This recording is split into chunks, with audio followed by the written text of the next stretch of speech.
Market లో invest చేసి మీ డబ్బులు డబుల్ చేసుకోవాలనుకుంటున్నారా? సుందరరామిరెడ్డి గారి లైవ్ సెమినార్ కి అటెండ్ అవ్వండి.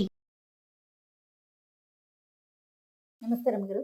నమస్తే జయ. రమగారు, మనం నవరాత్రుల్లో కొంతమంది అఖండ దీపం పెట్టుకుంటారు, కలశం పెట్టుకుని పూజ చేసుకుంటారు కదా, వీటికి ఏమైనా ప్రత్యేకమైన నియమాలు పాటించాలా? జయ, ఎప్పుడు కలసం పెట్టుకునే వాళ్ళకి, ఎప్పుడు అఖండం పెట్టుకునే వాళ్ళకి మనం ఏమైనా చెప్పాలా జయ? అసలు అవసరం లేదు. ఎవరైనా ఏమైనా చెప్పాల్సిన అవసరం ఉందా? ఏం లేదు. మీ ఇంట్లో అలవాటు ఉంది, జామని పెట్టుకోండి, మీ అలవాటు ప్రకారం చేయండి. అలవాటు లేని వాళ్ళు మేము చేద్దాం అని మీరు ముందుకెళ్ళకపోవటమే మంచిదమ్మా. ఎందుకంటే ఈ అఖండం కానీ కలశం కానీ రక్షించాలి. 11 రోజులు మెయింటైన్ చేయాలి. అఖండం లాంటివి ఎక్కడ పెట్టుకుంటారు జయ? పెద్ద పని, చాలా పెద్దది. మన ఇంట్లో బోల్డ్ అంత కుంకుమార్చన జరిగి, బోల్డ్ అంత అన్న నివేదన జరిగి, ఎంతోమంది మన ఇంటికి వస్తూ రోజు బోల్డ్ అన్ని పిండి వంటలు చేస్తూ, చాలా అర్చన చేస్తూ, ఎవరైనా పురోహితుడు వచ్చి మన ఇంట్లో పూజ చేస్తూ అన్నీ ఉన్నప్పుడు అఖండాలు. లేదా ఒక 6, 4, 8 మంది మీ ఇంట్లో పుష్కలంగా మనుషులుండి, పెద్దవాళ్ళు ఉండి, పై పనికి చిన్నపిల్లలుండి ఇంత నడిచేటప్పుడు పెట్టుకోవచ్చు. కొత్తగా మాత్రం ఇలాంటివి మొదలు పెట్టుకోవద్దు. నా సలహా అయితే అది. డిస్కరేజ్ చేస్తున్నానని అనుకోకండి. మిమ్మల్ని ఇంకో దానికి ఎంకరేజ్ చేస్తాను నేను. మొదటి రోజు నుంచి చివరి రోజు దాకా రోజు ఒక ఖచ్చితమైన నియమం పెట్టుకుని, పొద్దున్న 6 గంటకి దీపం పెట్టేయాలి. ఏదైనా లలితా సహస్రమో, త్రిశతో, ఖడ్గమాలో, ఓ సౌందర్యలహరో, రామాయణమో, సుందరకాండో, లేకపోతే ఏదంటే దుర్గా సప్తశతో, చండీపారాయణమో చేయాలి అని పెట్టుకుని చేసుకోండి. ఏదైనా సరే నియమం పాటించండి. ఇది తప్పనిసరిగా. అమ్మవారికి అన్న నివేదన అనేది ఒక నియమం పెట్టుకోవచ్చు. 2 పూట్ల దీపారాధన రెండో నియమం. 2 పూట్ల లలితా సహస్రనామం మూడోది. కొంచెం కొద్దిగా అయినా చండీ సప్తశతి 10 రోజులు, రోజుకొక అధ్యాయం చొప్పునైనా ఈ 11 రోజులు చదువుకుంటామని చండీ పారాయణం పెట్టుకోండి, మంచిది. రామాయణం చదువుకోండి, ఇంకా మంచిది. ఇలా ఏదైనా ఒక నియమం పెట్టుకుని మానకండి అమ్మ. 11 రోజులు చేయటం సులువు కాదు జయ, బరువు. మీకు అలవాటుగా ఉండి ఎప్పుడు ఏటా చేస్తారు. కొందరు ఇళ్లలో చూడు పద్ధతిగా చేసుకుంటారు. వాళ్ళకి చెప్పేదేమిటి? ఏం లేదు. ఈ కలశ స్థాపన కూడా, కలశం పెట్టాలన్నా కూడా కలశానికి అన్న నివేదన కావాలి జయ. కలశాన్ని చక్కగా స్థాపించడం, ప్రాణప్రతిష్ఠ చేయటం, ఇవన్నీ మామూలు ఇళ్లలో ఉండే అమలకలకి కుదురుతాయమ్మా? కష్టం కదా.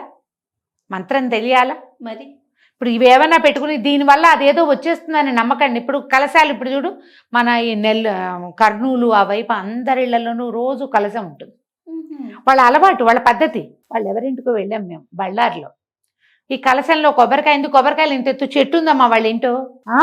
పెట్టిన కొబ్బరికాయలు అక్షరాల కొబ్బరికాయలో మొలకొచ్చి ఇంతెత్తునుంది చెట్టు, బాగా 4 అడుగులు రైటా వచ్చింది పైకి. ఏం చేస్తారు నాయన దీన్ని అంటే, గుళ్ళో ఎక్కడైనా పాతి పెడతామమ్మా, మేము ఎప్పుడు పెట్టుకుంటాము. మెల్లిగా తడికి మొలకెత్తుతాయట కొబ్బరికాయలు. మొలకెత్తితే గొప్ప, మంచిదట. మొలకెత్తిన కాయలు ఫుల్ కాయ పెట్టుకుంటారు. ప్రతి వారమో నెలకో వాళ్ళ విధానాలు ఉంటాయి. మారుస్తారట నీళ్లు, కలశం అంతా తుడుచుకుంటారు. అక్కడ పద్ధతి వేరు. అలా కాకుండా మనం పూజకి కలశం అనగానే ఏం చేస్తాం? ఓ చెంబు ఇత్తడిదో, వెండిదో, రాగిదో ఏదో ఒక చెంబు, అక్కడి నుంచి మామిడాకులు, దాని నిండా బియ్యమో లేకపోతే నీళ్ళలో పోస్తాం.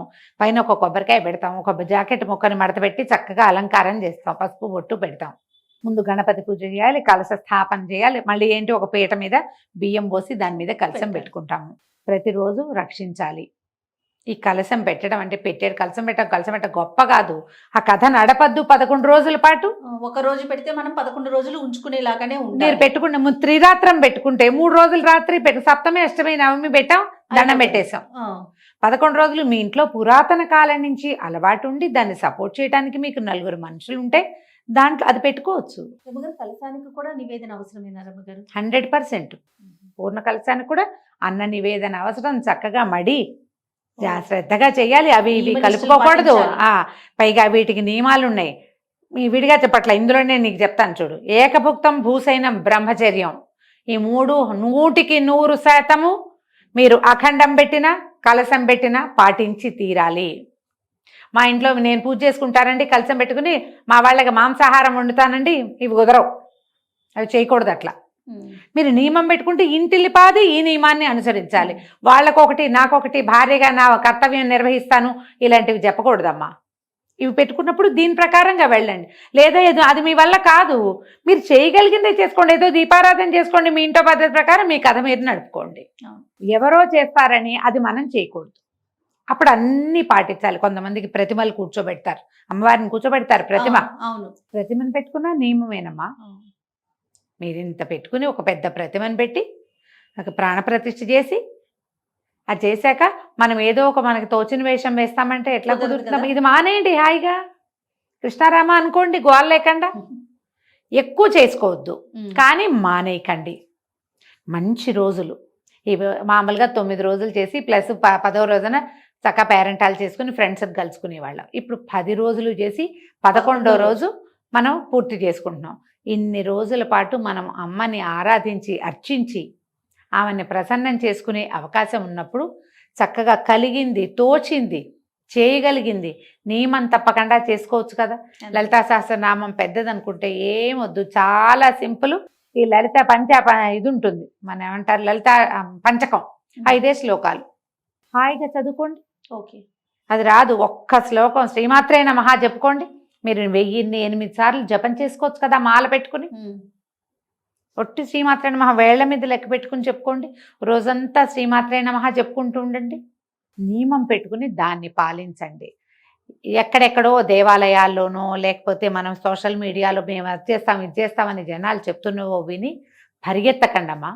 శ్రద్ధగా భక్తిగా కొద్దిపాటి పూజ అయినా నియమం తప్పకుండా 10 రోజులు చేసుకోండి. కాబట్టి పెద్ద ఎత్తులకు వెళ్ళొద్దు. పెట్టుకునే అలవాటు ఉన్న వాళ్ళకి మనం చెప్పాల్సిన పనే లేదు. వాళ్ళకి తెలిసే ఉంటాయి. నమస్తే జయ.